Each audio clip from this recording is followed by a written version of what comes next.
खास काम छे, खास काम छे। खास काम तुमको कौन सा आज तक पता ही नहीं चला कि फलानी जगह मीटिंग છે, નામ છે, મારે ખાસ કામ છે। ખાસ ના ખાસ કામ હોય તો આજ છે, આના સિવાય બીજા બધા ગૌણ કામ છે। लो मैं सिर पर हाथ रख के कहता हूँ, व्यास पीठ पर बोल के कहता हूँ, बैठ के कहता हूँ, गर्दन पे हाथ रख के कहता हूँ कि खास में खास काम यह है, इससे बढ़कर और कोई खास काम नहीं हो सकता है। लेकिन हमने ईश्वर का मूल्य खो दिया और नश्वर को इतना मूल्य दिया है कि ईश्वर उस पर कुर्बान कर दिया है और उसको बोलते खास।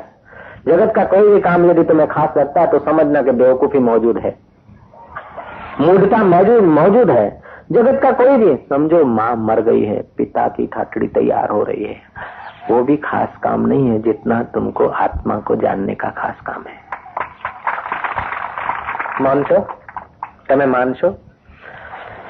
मैं इंदौर के सम्मेलन में गया था और वहां का जो बाल मुकुंद नाम के सज्जन थे, सात्विक रहे होंगे, एक बार इधर दर्शन देने को आए थे और मैं नहीं था।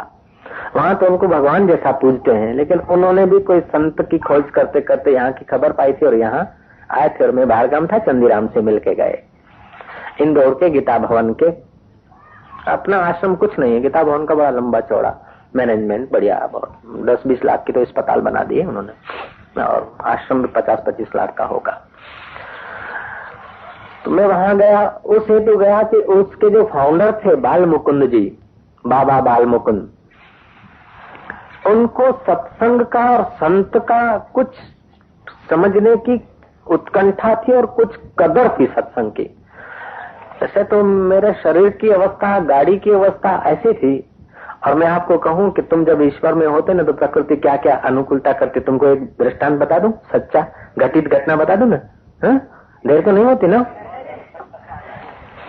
सूरत में शिविर थी और सूरत की शिविर के बाद इंदौर जाने का था, कोई प्रोग्राम था, वहां सूचना भी थी कि हम आ जाएंगे, तुम कोई तकलीफ नहीं करना।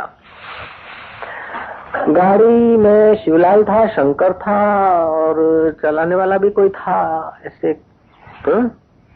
3-4 आदमी थे।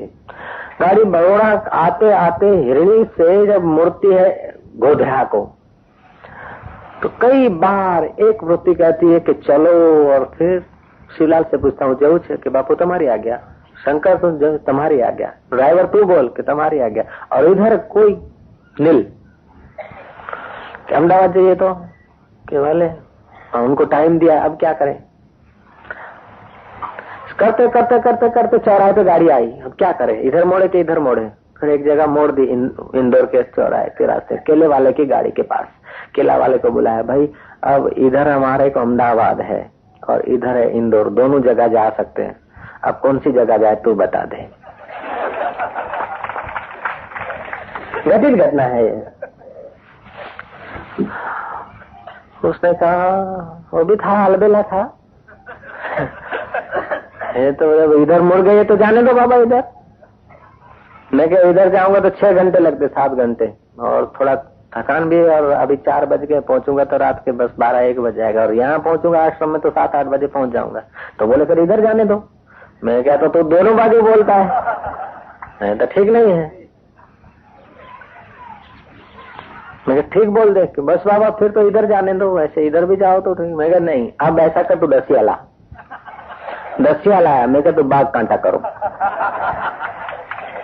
कथाकार नहीं कर सकता है, सेठ नहीं कर सकता है, लोगों के क्या उपयोग वापरतात નથી, महाराज आने के बाद महाराज अष्टावक्र कहते हैं बहुना अत्र क्यों मुक्ते न, उनके लिए क्या बोला जाए महाशयों के लिए। श्लोक ऐसा रख दिया है, बच्चों ने तब बोल रहा हूँ, इतने दिनों में कभी ये बात आई नहीं थी। श्लोक के अनुरूप ही सब आ जाता है। बहुना अत्र क्यों मुक्ते न, ज्ञात तत्व महाशय, जिन्होंने तत्व को जाना है महाशयों ने, उनके लिए ज्यादा अब क्या कहें, उनका क्या स्वभाव होता है, कैसे होते हैं, उनके लिए मैं क्या कहूं। ऐसा होकर को भी अनुभव हुआ होगा। उसको कहा बाघ और कांटा कर, यदि बाघ निकलता है तो अहमदाबाद और कांटा निकलता तो इंदौर, चल करा, निकला बाघ। एक बार में तो गलती हो सकती है, 3 बार करो, बहुमति जिसकी होगी वो किया जाएगा। और महाराज संत होकर जुगाड़ करना ऐसा भी लग रहा था कि अच्छा तो नहीं है, लेकिन अब हो रहा है तो क्या दबा है। 3 बार भाग आया। मैंने कहा गाड़ी लगाओ इधर। गाड़ी पहुंच गई इधर और वहां से तारें आई और शंकर गया, उसने टेलीफोन कराया, बापू को इधर भेजो, लोग इंतजार कर रहे हैं, अलाउंस हो गया है और यहाँ बहुत कुछ लोगों को ऐसा है वैसा है। गाड़ी इधर गई तो गाड़ी को गैरेज में चेक कराने को भेज दिया। गैरेज वाले ने कहा कि गाड़ी का जो अगले व्हील का जो पिन है वो निकला हुआ है। अगले व्हील का पिन निकला हुआ है। 80 से कम तो बाबा जी की गाड़ी चलना भी मुश्किल है हाईवे पे, 70, 80, 90 पे चलती है। और अगला व्हील की पिन निकल गई और 90 और 80 की गति से जब इंदौर के रास्ते पड़े चले और व्हील कहीं का कहीं निकले तो एक गाड़ी और गाड़ी में बैठने वालों की क्या हालत हो सकती है, कल्पना करो। और उनको तो पता भी नहीं पिन क्या होती है। गैरेज वाले ने बात में बताया कि व्हील की पिन निकला हुआ था।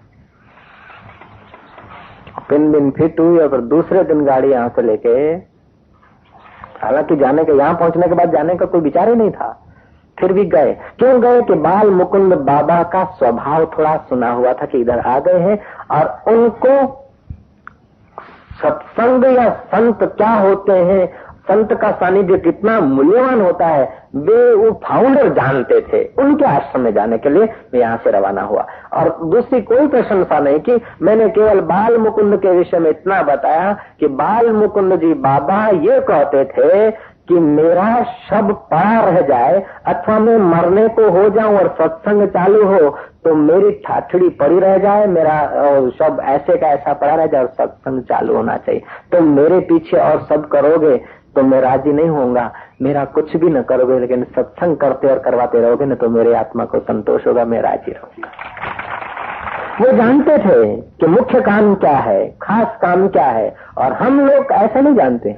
अभी कोई का टेलीफोन आ जाके पेलू मांगू छे कि बापू मारे खास काम छे। और बाल मुकुंद ने कहा कि मेरी अर्थी पड़ी हो और सत्संग का समय होता हो तो सत्संग चालू रखना, अर्थी बाद में पहुंचाना। ऐसा कहा गया। तब मेरे को लगा कि ऐसे पुरुष ने जो आश्रम बनाया है तो उस आश्रम में जिज्ञासु भी मिल जाएंगे और हम जाते हैं। और गए तो वहां के इंदौर के लोग यहाँ भी तो पहुंच गए। बहुना अत्र किमुक्तेन ज्ञात तत्व महाशय भोग मोक्ष निराकांक्षी ही सदा सर्वत्र नीरस। अब इंदौर जाने का भी रस नहीं है, अहमदाबाद आने का भी रस नहीं है। और बाघ और कांटा करता है, बाघ ही बाघ करता है, बाघ जैसा बताता है, 10 पैसे वाला बाघ जो बताता है वो करके, और उसमें भी कुछ राज छुपा है। तुम्हारा जब कोई आश्रय नहीं होता है, तुम्हारी जब कोई इच्छा और वासना नहीं होती ना, तो कितने भी विघ्न होते हैं वो विघ्न प्रकृति अपने ढंग से किसी न किसी ढंग से व्यवस्था करके दूर कर देती है। तुमको अपने लिए कोई आश्रय नहीं रहेगा कि अब मेरा उधर क्या होगा, इधर भला होगा कि इधर भला होगा, गाड़ी चेक कर लूंगी, ये चेक कर लूं। नहीं, अपना तुम्हारा जीने का कोई आशय नहीं, मरने का कोई भय नहीं, वाहवा की कोई इच्छा नहीं, निंदा का कोई भय नहीं, यश अपयश लाभ हानि जीवन मरण तुम्हारे लिए कोई सार नहीं लगेगा। जब तुम सार को पालोगे तो तुम्हारे लिए कोई सार नहीं लगेगा। जब तक सार को नहीं पाया तब तक सब सार दिख रहे हैं और मन कई कई जगह पर सार दिखाता और अंत में वही मन बोलता क्या सार है। गरीब जब निर्धन होता है ना तो समझता है धन में सार है, धन मिलता है तो बोलता है वो अधिक धन में सार है, अधिक धन मिल जाए मन बोलता है कि वहां कहीं नहीं, चलो छोड़ो, चलो बापू के पास। कोई सत्ता में सार दिखाता है, कोई कहीं सार दिखाता है, कहीं सार दिखाता है, लेकिन जब तत्व ज्ञान होगा तब पता चलेगा कि सारे के सारे आज तक के मन के सब खेल थे, मन के सब धोखे थे, सिवाय धोखे के और कुछ नहीं है। अष्टावक्र कहते हैं भोग मोक्ष निराकांक्षी। वो बुद्ध पुरुष को भोग तो नहीं चाहिए लेकिन अब मोक्ष की भी उसको आकांक्षा नहीं रही। भोग तो नहीं चाहिए, यश धन स्वर्ग देवी देवता जीना मरना ये तो कुछ नहीं चाहिए। वो मोक्ष का पथिक है नहीं, वो मोक्ष का भी पथिक नहीं, अब उसको मोक्ष भी नहीं चाहिए, मोक्ष की भी आकांक्षा उसे नहीं है। भक्ति मार्ग के आचार्य कहते हैं कि भगवान का भक्त मोक्ष भी नहीं चाहता है, भगवान का भक्त मोक्ष भी नहीं चाहता, वो भक्ति चाहता है। लेकिन वो बुद्ध पुरुष मोक्ष भी नहीं चाहता है और भक्ति भी नहीं चाहता, भोग भी नहीं चाहता। भक्ति आपसे पृथक होगा तब तक करोगे। आप बंधन में है तो मोक्ष चाहोगे, जब बंधन भी नहीं है और आपसे पृथक भी नहीं है फिर किस बात की आकांक्षा रहेगी। अष्टावक्र कितनी गहरी बात बता रहे। भोग मोक्ष निराकांक्षी ही सदा सर्वत्र नीरस। सदा, ऐसा नहीं कि समाधि में बैठा तो संसार से नीरसता है अथवा संसार में है तो समाधि से नीरसता है। सदा सर्वत्र नीरस। नीरस होते हुए भी रसीला दिखता, ये अजब है। अकर्ता होते हुए भी कर्ता दिखता, ये अजब है। अजन्मा होते हुए जन्म वाला दिखता, ये अजब है। और कुछ नहीं करना है फिर भी बड़े बड़े आरंभ करता है। अन आरंभ होते हुए भी महा आरंभी दिखता है। याज्ञवल्लभ जनक को जब उपदेश देते हैं तो जनक ने पूछा कि गुरुजी वो परमहंस कैसा होता है। याज्ञवल्लभ बोलते छोड़, इस बात को छोड़ दे, घर भर में पड़ जाएगा। बोले नहीं गुरुजी, सन्यासी परमहंस, विरक्त परमहंस कैसा होता है। बोले कल सुबह दिखा दूंगा। शाम को गए और कात्यायनी मैत्री को बांट दिया और दूसरे दिन आके कोपिन पैर के खड़ा हुआ तो बोले जनक परमहंस कैसा होता है देख ले। बोले गुरुजी बैठिए। बोले बात पूरी हो गई। बात पूरी हो गई। बोले गुरुजी पधारो, आप तो मेरे गुरु हैं। अब बोले अब क्या गुरु और शिष्य और क्या। चल दिए तो चल दी, फिर कभी लौटे नहीं। एक दिन मन उकता गया, बस अब रुक जाओ, समय पूर्णाहुति करना है। पूर्णाहुति करना है लेकिन हो नहीं रही, करना है लेकिन हो नहीं रही। और ये अभी होगी भी नहीं, अभी शाब्दिक होगी। पूर्णाहुति तो तब होगी जब तुम पूर्णता को पहुंच लोगे। ज्यादा क्या बोलना, ऐसा करते करते ही बोला जा रहा है। बहुना अत्र की मुक्ति। कुछ और बता दे, कुछ और बता दे। जब तुम निकल जाते हो फिर याद आता है, अरे ये थोड़ा बता दिया होता तो अच्छा होता, और थोड़ा इतना बता दिया होता तो अच्छा होता। किसी को टीबी हुई हो तो दवाइयों की शरण मत लेना, ऐसे ऐसे करना तो टीबी उतर जाएगी। किसी को दम हुआ हो तो ऐसे ऐसे करना। अब एक एक व्यक्ति को क्या बताए, माइक में बताए तो सत्संग का विषय मारा जाता है। अब क्या करे, तो पुस्तक में लगा दिया। अब जिस आश्रम की पुस्तक और जिस संत के नाम से प्रकाशन संस्था है वो संत कह दे कि ये पुस्तक ले जाना 25 पैसे वाली है, 60 पैसे वाली, तो शर्म की भी बात है। वो शर्म को बेशर्मी में बदल के कहता हूँ कि केड़ा वाली पुस्तक लेते रहिए भाई।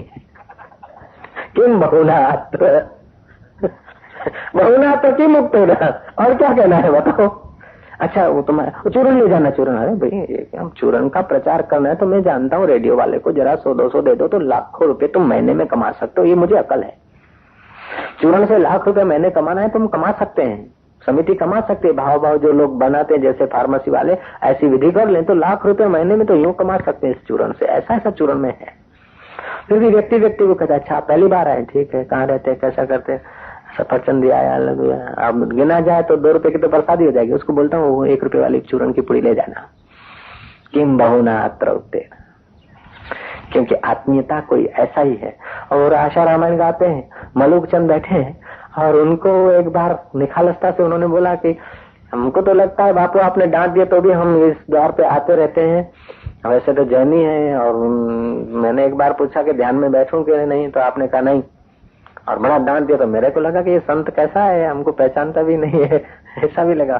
फिर भी मैं आता रहता हूँ, लगा कि ये द्वार ऐसा ही है, कुछ मिलेगा ऐसा समझ के मैं आता रहता हूँ। और कभी कभी कुछ लगता है कि आशा रामायण पढ़ते हैं और खुद भी पढ़ते हैं, ऐसा अपना ही ऐसा ये मैं भी जानता हूँ कि वरराजाना गीत जानिया गाय तो शोभे, पेलो गाय तो गांडो दिखाए। मेरे को पता है भैया थोड़ा बहुत। अब फिर गाय जा रहा हूँ, पता ही है। वरराजाना गीत जानिया गाय तो शोभे, पोते गाय तो ओम देखाए। ये जोड़ तुम चटाए गाय जो छू बहुना अत्र किम उक्तेन, उनके भीतर क्या होता है। अब उन महाशयों के लिए ज्यादा इधर क्या कहा जाए। बुद्ध को समझने के लिए थोड़ा बुद्धत्व चाहिए, धनवान होने के लिए थोड़ा धन चाहिए, शांति पाने के लिए भी थोड़ी शांति चाहिए, ऐसा ही है। इसलिए वशिष्ठ जी के वचन बहुत बहुत बार मैं दोहराए जा रहा हूँ। न जाने कितनी बार मैंने दोहराए हैं और दोहराता ही जाऊंगा, अष्टावक्र का वचन दोहराया जाऊंगा। बात तो इतनी कहनी है, जगत मिथ्या है, शरीर कोई सार नहीं, संसार सब सपना है, तुम परब्रह्म परमात्मा। ये भी लंबा है, इतना ही कहना है कि तत्वमसि ओ आनंद स्वरूप ईश्वर तुम हो, इतना ही कहना है बस। और आज तक शास्त्र चले जा रहे हैं, किए जा रहे हैं। प्रणव का मंत्र 3 महीने तुम जप करो, प्रतिदिन 1 कलाक, और स्थूल बॉडी से वाइब्रेशन पैदा हो ऐसा, तो स्थूल शरीर में कुछ ऐसा ओज और बल पैदा होगा कि तुम्हारे शारीरिक जो कलमश हैं कम हो जाएंगे। 3 महीना मानसिक जब करोगे तो मानसिक शक्तियां विकसित होगी, और फिर आगे चक्र पे ध्यान जब करोगे तो कुछ ये हिलन चालन या ये है वो कम हो जाएगा। जो क्रियाएं नहीं चाहता है उसको ध्यान यहाँ करना चाहिए। अच्छा, और बाकी के 3 महीने जब करोगे मध्यमा में, तब तुम्हारे अंदर अनुपम सामर्थ्य आ जाएगा। और उन दिनों में तुम समाज के बीच ज्यादा मत रहना, ज्यादा मत बोलना, रहना भले समाज के बीच, लेकिन ऐसा मत रहना कि तुम बिखर जाओ। अब ऐसे से कुछ प्रयोग हैं। दूसरा एक प्रयोग है कि रात्रि को आप जल्दी सो जाएं और फिर जल्दी उठे। 6 महीने के अंदर साक्षात्कार की खबरें आने लगती। 6 महीने तो दूर की बात है, एक बच्ची ने की थी, हेमी बहन ने, उसका नाम है, यहीं रही थी आश्रम में, 15-20 दिन रही थी, और उसके बहुत सुंदर अच्छे बढ़िया से बढ़िया उसको अनुभव होने लगे। अनुभव कैसे? जैसे तुम्हारे कुंडली जाती है ऐसे अनुभव नहीं होते उसमें, वो ज्ञान मार्ग का रास्ता है, उसमें क्रियाएं नहीं होती है। शांति शांति शांति शांति शांति, व्यापकता व्यापकता, चेतना चेतना चेतना, और बल बल बल, और वो कल्पना का नहीं होता। तो एक प्रयोग है, यदि कोई करना चाहे और जगत को सुधारने के समय को बचाकर कोई करना चाहे तो 6 महीने में उसकी बढ़िया स्थिति हो सकती है। 1-2 बार मैंने वो संकेत भी किया है, लेकिन उसकी विधि किसी को जाहिर में बताने जैसी नहीं, क्योंकि वो करेगा तो बहुत शक्तियां आ जाती है, सामर्थ्य आ जाता है। और वो सामर्थ्य यदि शुरुआत में खर्चने लग जाए तो फिर कितने दिन खर्चता रहे, लपसता रहे, और उतने दिनों में तो फिर शायद हमारा और तुम्हारा कांटेक्ट टूट जाएगा और न जाने कहाँ पहुंच जाएंगे। इसलिए वो विषय, वो प्रयोग उसी को बताया जाएगा कि वो 6 महीने ठीक ठीक करे और वो शक्तियों का दुरुपयोग न करे, ये वचन दे, और ईश्वर प्राप्ति में ही उनको लगाए। नहीं तो महाराज 2 महीने तुम करोगे ना तो तुम्हारे को प्रकाश प्रकाश दिखेगा, विधि सहित करोगे तो। और तीसरे महीने में वो तुम्हारा ही प्रकाश निकला हुआ तुम्हारी आकृति धारण कर लेगा और हाथ जोड़ के प्रार्थना करेगा कि क्या आज्ञा है। तुम कहोगे जाओ रूस का प्राइम मिनिस्टर क्या कर रहा है खबर ले आओ। यहाँ से मुंबई जाना है ट्रेन से तो 10 घंटे, और प्लेन से जाना है तो 35 मिनट, और मन से जाना है तो अमेरिका जाना है तो 1.5 दिन 2 दिन आपका खर्च हो जाता है, 1 दिन खर्च हो जाता है। लेकिन मन से अमेरिका जाना है तो कितनी देर लगती है? बस जितनी देर मन से जाने में लगती है उतनी ही देर उस पुरुष को जाने में लगती है, क्योंकि मनोमय कोश का तेजोमय है। तो प्रकाशमय पुरुष खड़ा हो जाएगा। आप बोलोगे जाओ दिल्ली फलाना क्या कर रहा है, तो ले आएगा खबर, तुरंत आपको संवेदन हो जाएगा कि ऐसा। तो तीसरा महीना होगा तो ऐसा पुरुष आएगा और आपको प्रार्थना करेगा क्या आज्ञा, और यदि आप उस आज्ञा देने में और उसके परिणाम देखने में लग गए तो आपकी जैसी जैसी वासना है उसका उसी रीत से आप उनका उपयोग भी करेंगे, और आप फिर फैल जाएंगे, बह जाएंगे इस नाटिका में। यदि आपके पास सदगुरु को वचन दिया हुआ है और कुछ तैयारी है सत्य पालने की, तो आप उसको, वो यदि दिखेगा, वो हो जाए कृपा तो न भी दिखे, वो तंग हो जाए तो वो बाहर न भी आए और भीतर ही भीतर उसकी समाधान अवस्था आ जाए, नहीं तो फिर आप उसको प्रार्थना करेंगे कि मेरे को कुछ नहीं चाहिए, कुछ देखना नहीं है, कोई मेरे को यदि सहयोग देता है तो तू मेरे से बाहर मत भाग, तू मेरे में शांत हो जा भैया। भूत प्रेत नहीं होता है, कोई करण पिशाच चीज नहीं होती, तुम्हारा ही एक परमात्मा चेतना की एक वृत्ति का हिस्सा होता है, शक्ति होती है, ईश्वरी शक्ति का जो को नाम जो भी दो, नाम देने से गड़बड़ पड़ जाती है। चौथा महीना जब होता है तो प्रकृति के राज और रहस्य तुम्हारे अंदर खुलने लग जाते हैं। 5वां महीना होता है तो दूसरे के चित्त का तुम्हारे अंदर ज्यों का त्यों होने लगता है, और तुम यदि विशाल हो तो बढ़िया है, नहीं तो एक एक आदमी के गुण दोष देखकर तुम परेशान हो जाओगे। नारायण स्वामी ने मेरे को बताया, ताजपुरा वाले के, मैं गुफा में बैठा हूँ और सब कोई आता है तो सब उसका देखे, जैसे फिल्म देखते ना ऐसा देखते, फिर तो ऐसा लगता कि ये इधर क्यों आता है रे, और बाहर आए प्रणाम करे और उसका पहले वाला ये सब देखे, और अंदर में कुछ और बाहर में यूं करे तो कैसा लगता हो। ये तो अच्छा है कि सबको दूसरे के मन की खबर नहीं पड़ती, नहीं तो एक दूसरे का सिर काट डाले लोग। सच बोलता हूँ मैं। हाँ, ये तो भगवान की कृपा है कि एक दूसरे के चित्त की बोले हमें भी जाना मन की बात जानी है, करिए। अरे जान सो तो वही लड़ाई थी जैसे माथा फोड़ी ना सो भी जाना।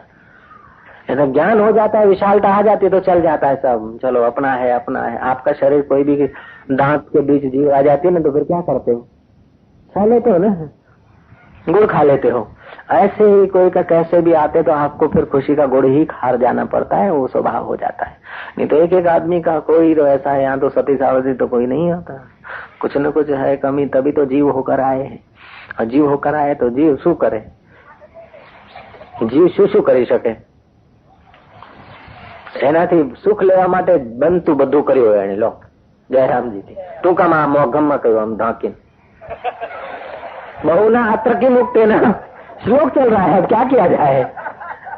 बहुना अत्र की मुक्तेना, इधर ज्यादा क्या कहा जाए। सुख लेने के लिए जीव जो जो भी कर सकता है, जिस जिस क्षेत्र में और जहां जहां भी जो उसके पैर हाथ लंबे कर सकता है वो कर लेगा। जिसके पास जो योग्यता है, क्षमता है, साहस है, हिम्मत है, सुख लेने के लिए वो सब कर सकता है। फिर मुनीम की जगह पे तो सेठ को अंजन आंजेगा, सेठ की जगह पे तो टैक्स को आंजेगा, टैक्स की जगह पर तो सरकार को आंजेगा, सरकार की जगह पर है तो जनता को आंजेगा। लेकिन सब सुख लेने के लिए सब कर ही रहे हैं। कोई ऐसा नहीं कि किसी ने अपने मौके का कुछ छोड़ा भी हो। एक करवा मत गुण दोष तो होते ही है।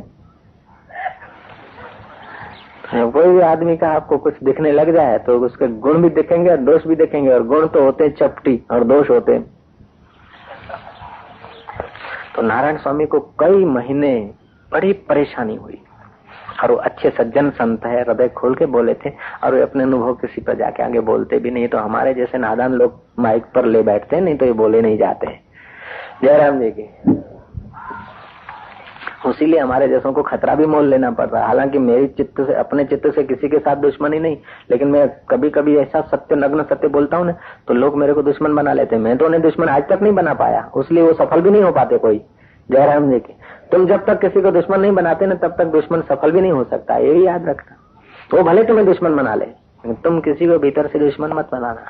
सर्वे भवन्तु सुखिना, सर्वे भवन्तु निरामया, सर्वे भद्राणि पश्यन्तु मां कश्चित् दुख भाग भवेत। ऐसा बुद्ध पुरुषों का स्वभाव होता है। बहुना अत्र किम मुक्तेना। और तुम्हें ज्यादा क्या बताऊं यहाँ। हो बच्चों ने रख दिया श्लोक ऐसा, इसलिए ऐसा ही बोलना पड़ेगा ना। बहुत कहने से, हाँ बहुत कहने क्या कहूँ, निज घर में आराम, साधु संतोषी भला, अनपेक्ष निष्काम। कृष्ण कहते हैं अनपेक्ष, अपेक्षा माना अपमाना नहीं, क्षय अपमाना देखना, क्षय माना नाश होना। जिसका देखना नाश हो गया उन्हें अपेक्षाएं होती है। तो बुद्ध पुरुष कैसे होते हैं, अनपेक्ष है, फिर शुचि वाले होते हैं। अंदर और बाहर से उनके ज्ञान की दृष्टि के कारण वे शुद्ध होते हैं, तन और मन को शुद्ध रखते हैं। छोटी छोटी चीजों में मन शुद्ध न हो और छोटी छोटी शुद्धि अशुद्धि में तन भी न गिरे, ऐसा उनका स्वभाव हो जाता है। अनपेक्षा शुचिर दक्ष उदासीन। उदासीन शब्द का अर्थ जब इस देश के भक्तों ने और इस देश के धार्मिक लोगों ने करा, उदासीन એટલે આપણે उदासीन છીએ। उदासीन का अर्थ है कि अपना कुछ नहीं जाता मरने दो, चाहे कोई नृप हो हमें का हानि। उदासीन नहीं नहीं, ये पलायनवाद है। कहा चाहे कोई नृप हो हमें क्या हानि, तुम्हारे को हानि और लाभ होता है। नृप भी ठीक ठीक होना चाहिए, नहीं तो फिर वो बढ़ते जाएंगे। सीमेंट मिलता ही नहीं जाएगा बाजार में, ब्लैक में जितना चाहिए मिलेगा, 80-90 में मिलेगा, टन के टन मिलेंगे। और आश्रम बनाना है तो 2 थैली भी नहीं मिलेगा, क्योंकि माल स्टॉक में નથી। જેને 10 રૂપિયા થેલીએ પૈસા આપ્યા એના માટે સહી થાય, બીજા માટે થાય જ नहीं। चाहे कोई नृप होने हो कहने से काम नहीं चलता है, ऐसी उदासीनता नहीं। प्रारब्ध वेग से कुछ हो गया है, अब परिस्थितियां ऐसी तो चित्त में विक्षेप मत करो, और चित्त विक्षिप्त होगा तो द्वेष और राग से तुम्हारी शक्तियां क्षीण होगी। इसलिए तुम संतोषी जीवन गुजारो, वो तो ठीक है। उदासीन का अर्थ ये नहीं कि चलो अपने उदास है तो फिर निराशा, हताशा और पलायनवाद सिर पर आ जाता है। और निराशा, हताशा और जब पलायनवाद का अर्थ हम ले लेते हैं तब धर्म के नाम पर अधर्म शुरू हो जाता है। धार्मिकता फिर हमारी दरिद्रता हो जाती है, भक्ति फिर हमारा भगतड़ापना बन जाता है। आपको पता होना चाहिए कि पहले के जमाने में राजाओं के पास जो नहीं होता था वो ऋषियों के पास होता था। ऋषियों के इतने बड़े आश्रम थे कि राज्य छूट जाते थे तो आश्रम की तरफ से उनको मदद मिलती थी। नागार्जुन को, पूरी सेना को आश्रम में रहने को मिला, खाने को मिला। वशिष्ठ आदि किसी किसी के पास थे अक्षय पात्र, बाकी के पास ऋषियों के पास। और वशिष्ठ कहते राम जी, ऋषि के पास, बुद्ध पुरुष के पास, महाशय के पास जो भी होता है ना वो बहुत लोगों के सत्कार्य में लगता है। और अहंकारी के पास जो होता है वो अपने अहंकार सर्जन में लगता है। ज्ञानवान के पास जो भी चीज होती है वो शोभा देती है, और अज्ञानी के पास जो होती है वो अपना और दूसरे का, दोनों का सत्यानाश करती है। हिटलर के पास सत्ता और लोक हो तो दूसरों के गर्दन कटेंगे, और नानक के पास सत्ता और लोक हो तो दूसरों का अज्ञान कट के आत्मज्ञान होता है। मेरे को कहा था केशव भाई ने कि साधु को, फकीर को कुछ रखना नहीं चाहिए। मैं तो राजी हुआ, बात तो ठीक है, फिर भी मैंने डांट दिया, क्यों रखना नहीं चाहिए? तमें राखो, लाखों राखो, और हमें 3 रुपया ना राखिए केम? तुम 3-3 लाख की कार में घूमे और हम पुरानी 6,000 के लिए अम्बेसडर भी नहीं रखें, क्यों? क्या समझते तुम लोग अपने को? मानी मत। मेरे को कृष्ण भाई से मैंने पूछा कि अब इधर उधर जाना आना होता है और आश्रम के पैसों से तो गाड़ी ली भी नहीं, और हम जब जलपान करते हैं ना तो उसका भी आश्रम में दिया जाता है, मिलता है आश्रम को, समिति को। वो खर्च मेरा जो रहन सहन का, खान का है ना, वो भी खर्च समिति को मिलता है। ठक्कर नगर में बचपन के जो एक मकान था लिया हुआ नाम पर, उसका किराया यहाँ आता है। आबू का जो था उसका यहाँ आता है, समिति में आता है, समिति वालों को पता है। तो हालांकि मैंने समिति के तुम्हारे लोगों के पैसे से तो कार लेना भी नहीं था, नहीं ली थी। કરશન ભાઈ को मैंने पूछा कि કાર લઈ લે, તો કે આપણે શું જરૂર છે આશ્રમને, જેને જરૂર હશે એ કાર લાવશે ને એમાં આપણે જવાનું, આપણે શું કરવાનું? પોતે 50-50 60 હજારની કારમાં ફરે વાલા, અને 8,000 ની કાર લેતા હતા ત્યારે કે આપણે શું જરૂર છે, પણ પછી એમની વાત માની ન માની કરીને લઈ લીધી તે 8,000 ની કાર હજી ચાલે છે। ડીઝલ નું બીજું ફિટ કરીને ધમાધમ આટલા દાડા લોકોની પાસે આયા ગયા, પેલો લેવા આવે તો એનું પેટ્રોલ ખર્ચ થાય, પાછો લઈ જાય, પાછો મૂકી જાય, એને 4 ફેરા પડે અહીંથી જાય અને એનાથી જ પાછી આવે, એટલે બધે થોડું ખર્ચ ઓછું થાય અને લાવી જનાર બધા કારવાળા હોતા નથી। અને આ જમાનામાં અમારી બહુ મંદી ચાલે છે, અમે કોઈ કથાકાર નથી, એટલે અમારે થોડી સગવડ રાખવી પડે પેલા। बहुना अत्र की लूटते ना, बहुना अत्र की लूटते ना, ज्यादा क्या तुम्हें बताऊं। ત્યાર પછી અમે 3 ગાડીઓ બદલી છે। મને લેવાની ના પાડી હતી અને એમનો આશય તો ઉદ્દેશ તો ઠીક હતો, છતાં પણ એ વાત મારાથી મનાઈ નહીં અને કહ્યું લઈ લો। તો 5,000 જેઠાભાઈ આપ્યા, 3,000 માખણી આપ્યા મિત્રએ, 8,000 ની લીધી, 2,000 નું એન્જિન વેચીને 6,000 ની રાખીને વળી ડીઝલ નું મેળ પડે, ડીઝલ નહીં ચડાય, ધમધોકા ચાલે છે। કોઈ દાડે એકલો ફરવા ગયો નથી આજ સુધી। ગયો છો? નહીં તો આ દાઢીવાળા ડોહાન લઈ ગયો, બીજાને લઈ ગયો, ત્રીજાને લઈ ગયો। નામ તો છે બાપુની ગાડી જેમ ફરો છો તો તમે જ ને બધા। किम बहुना अत्र उक्तेना, ज्यादा क्या किया जाए, क्या कहा जाए। खैर ये तो शुद्र विषय है, गाड़ी लेना न लेना उसका कोई बड़ी बात नहीं है। बड़ी बात तो ये है कि बहुत कहने से क्या कहो, निज घर में आराम। आप निज घर में आराम पाइए, फिर कार हो तो हो, न हो तो न हो।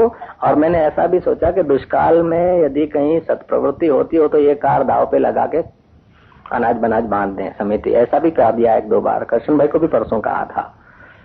तो अब तो परिचय हो गया है, बिना हम कार के भी चल सकता है। लोग कार ले आ रहे तो ये कार बेच डालना है तो बेच दो, और हमने अर्पण कर दी समिति को।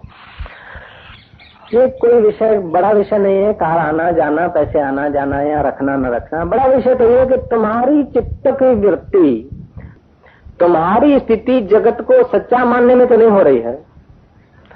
फिर तुम कार में बैठो तो क्या, बलून में बैठो तो क्या, और पैदल जाओ तो क्या, गधे पर डबल सवारी बैठो तो क्या फर्क पड़ता है? कोई फर्क नहीं पड़ता। एक बार को तगड़ा गधा था, आजा बैठ, डबल सवारी हम बैठे थे, ऊंट पे डबल सवारी बैठे थे। किम बहुना अत्र,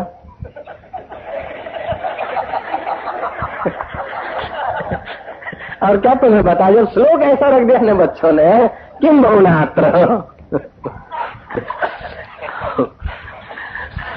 हरिद्वार में सड़क पर जा रहे थे और शनिचर था, कटोरे में शनिचर के वो पत्रे की मूर्ति, है शनिवार बैठा जो कुछ लोग मिट मंगाए।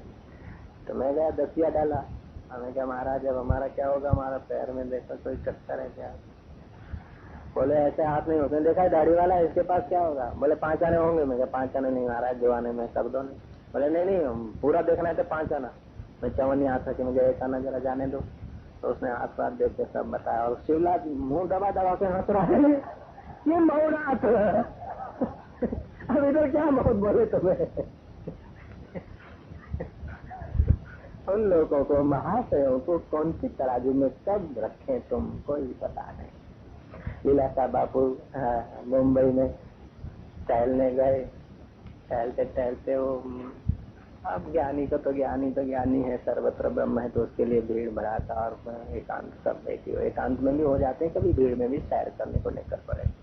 चौपाटी पे कोई ज्योतिषी बैठा था और बैठते हैं जैसे ज्योतिषी आजकल के लोग ज्योतिषी जिसको बोलते हैं, वो ज्योतिषी बैठा था। 1-2 आदमी दिखा भी रहे थे, तो लीलाशाह बापू भी भगत बन के बैठ गए। हजूर मेरा हाथ देखे, उसने कहा तुम अपने मन में कोई फूल की इच्छा रखो, कोई भी फूल अपने मन में रखो, जो रखोगे वो हम बता देंगे। बापू ने तो रख दिया, और वो उनके पास वो कोई अंतर्यामी नहीं होते, वो टैक्ट होती है। बोले गुलाब, तो आपके चेहरे को पढ़ लेते हैं, आपने गुलाब हाँ होगा तो आपका चेहरा हाँ कह देगा। आपने मोतिया रखा होगा तो बोले गुलाब, तो बापू तो सचेत है, बोले हाँ भाई सच्ची बात है। अच्छा हाथ देखो। बोले महाराज तुम्हारी उम्र तो बहुत हो गई, तुमने घर छोड़ा, देख लिया, अब तुम्हारे को भगवान में श्रद्धा तो है, भगवान की भक्ति तो करते हो। अच्छा ये अब उसको पता नहीं कौन से सम्राट के हाथ को मैं धोखा दे रहा हूँ, और मजे से धोखा भी स्वीकार कर रहे हैं। बोले महाराज अब बाकी 3 साल तुम कड़ा परिश्रम करो तो तुम्हारे को भगवान मिलेगा। अब हालांकि 40 साल पहले भगवान मिला था, 40 साल पहले से वो भगवत स्वरूप है, भगवान मिलने के भगवत स्वरूप हो जाते हैं ज्ञानी। बोले यार 3 साल कोई कम कर देने। बोले तो फिर कोई जप बप कराओ। ब्राह्मण भगवान को भी 2 घंटा पहले जन्म दे देते हैं, रात को देखा सर्वानु को है किम बहुनात्र। स्वामी जी ने वीरवान को कहा इसको 5 रुपए दे दे बेचारे को, कुछ भी हो मेरा हाथ तो इसके हाथ में आ गया है ना, भले लुच्चा है, ढोंगी है, कुछ भी है, कुछ का कुछ बकता है, 5 रुपए दे दे इसको, 5 रुपए दे। बोले अच्छा महाराज आप मेहनत करना, दुआ होगी। लीलाशाह बोलते आशीर्वाद कर दे।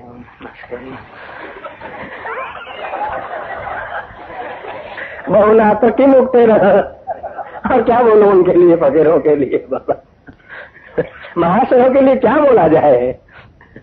श्लोक बच्चे ने ढूंढ ढूंढ के रखा है विरागिरी का।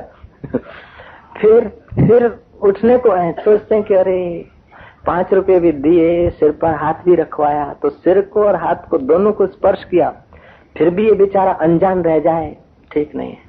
फिर लौटे कि भाई तो क्या बोलता है? बोले महाराज मिल जाएगा भगवान। बोले गांडा तेरे को पता नहीं भगवान का बाप लगता हूँ, समझता कि नहीं? बोले महाराज मेरे को पता नहीं था, बता पैर छुआए, सिर पे हाथ रखा, बहुना अत्र की मुक्ते न। हमारी ऐसी व्याख्या है, गड़बड़ व्याख्या। मैंने सुनाई थी एक बार वो कथा, बायोजीत नाम का फकीर जंगल में घूम रहा था, ऑलमोस्ट अट्टा कट्टा। उस जमाने की बात है जब गुलाम बेचे जाते थे, खरीदे जाते थे। 8 लोग थे और उन्होंने देखा कि ये आदमी रखड़ता हुआ यदि आ जाए पैसे खूब मिलेंगे, अट्टा कट्टा ताजा तवाड़ा है। और जब बेचने के लायक, शूली पे लगाने के लायक जब मिले तब बुद्ध पुरुष मिले। सचमुच लायक व्यक्ति है ना। उन्होंने विचार किया कि इनको पकड़ा जाए। नजीक आए, जो नजीक आए त्यो हिम्मत हार बैठे, और वो एक है वहां 8 हैं।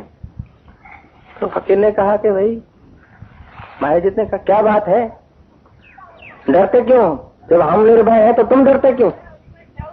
बोले आपको देख के डरते हैं। बोले तुम 8 हो, मैं 1 हूँ, मैं तुमको करूंगा कुछ नहीं, आओ नजीक आओ, क्या बात है, बोलो, कुछ कहो, सुनो। तो क्या है महाराज? बोले आ जाओ आ जाओ। आ गए। क्या मर्जी है, क्या चाहते हो? बोले चाहते कुछ नहीं, हम लोग लुटेरे हैं, हम डकैत हैं, आदमी को डाका डाल के पकड़ के ले जाते हैं और फिर उसको बेच देते हैं और हमारा गुजरान चलाते, तो हम तुमको पकड़ने आए हैं। लेकिन डर लगता है। उन्होंने कहा नहीं, डरने की कोई जरूरत नहीं, पकड़ लो, चलो, क्या बात है। बोले हम आपको बेचने को ले जाएंगे, हम आपको गुलाम बनाने को आए हैं। बाजीत बोले अच्छा जी, बन गए गुलाम, समझो बन गए। गुलाम भी बनना हमारे हाथ की बात है, जब हम अपने मन के स्वामी तो थोड़ी देर गुलाम का भी कर लेंगे स्वामी, क्या फर्क पड़ता है, हम बन गए गुलाम। अच्छा फिर क्या कहते हो? बोले फिर अब हम रस्से डालेंगे, आपको घसीट के ले चलेंगे। जब मैं न चलूं तब रस्से की जरूरत है, मैं तो चल रहा हूं, तुम जहां का हो। वो आदमी चकित होगा कि अजीब आदमी है, आज तक पतला दुबला हल्के से हल्के आदमी ने भी चीसें पाड़ी है, हाथापच्चे किए, झपाझपी किए, और ये पहला शिकार है जो हमारे अनुकूल है, क्योंकि ज्ञानी सबके अनुकूल हो जाता है। ज्ञानी सब है ना, उसके लिए सबके अनुकूल हो जाता है। तालियां मत बजाओ, खतरा भी है बाद में। सबके अनुकूल होगा, लेकिन सब जो चाहेंगे ऐसा अनुकूल नहीं होगा। तुम चाहो हम हंसते रहें, तुम चाहो हम नाटक में लेट करें, तुम चाहो हम वो करें, तो वो डांटेगा भी, लेकिन तुम्हारे अनुकूल के लिए डांटेगा। समझ गए ना बात को? चली गाड़ी। ये तो अभी तुमने कोई अभी देखा नहीं लीलाशाह बापू का। लीलाशाह बापू ऐसा डांटते थे कि महाराज आपको क्या बताऊं, बहुनात्र की मुक्ति ना, छोड़ो बात को। घटित घटना सुना दूं। और उनके सगे वाले लोग इधर बैठे हैं मुंबई के। मुंबई में नारायण दास सेठ है और स्वामी जी का भक्त था, और गणेशपुरी में, गणेशपुरी का अर्थ है कि गणेशपुरी एक बड़ी है जैसे साबरमती ऐसे। तो गणेशपुरी में नारायण दास का बंगला था और वो बापू को कगर के ले जाता था अपने बंगले में, और जहां बापू ठहरते थे। और वो बंगला बड़ा भाग्यशाली रहा होगा कि मेरी घटना वहीं घटी थी। तो अभी उस बंगले में कमरा, जिस कमरे में बापू रहते थे, उसको मंदिर बना दिया। ऐसा वो भक्त है। बापू जब उसके बंगले में ठहरे, सामान उतरा, तो बापू का स्वभाव होता था कि सत्संग करना। वो ले आया कोई ग्रंथ और नारायण दास सेठ बैठा, कथा चालू हुई और सत्संग शुरू हुआ। 2, 5, 10 मिनट तो सत्संग चला। फिर जो मुंबई के सेठों की जो हालत होती है, और स्वामी जी भी चुप थे, ध्यान में थे। ध्यान में से जो आंख खुली और देखा कि ये तो नींद कर रहा है, जिसके लिए चल रहा है वो नींद कर रहा है। वीरवान बद बिस्तरा बद। अब इधर बोलूंगा तो माइक का आवाज फट जाएगा। ऐसी डांट दी महाराज, तो क्या समझता है सेठ जा पुट्टा,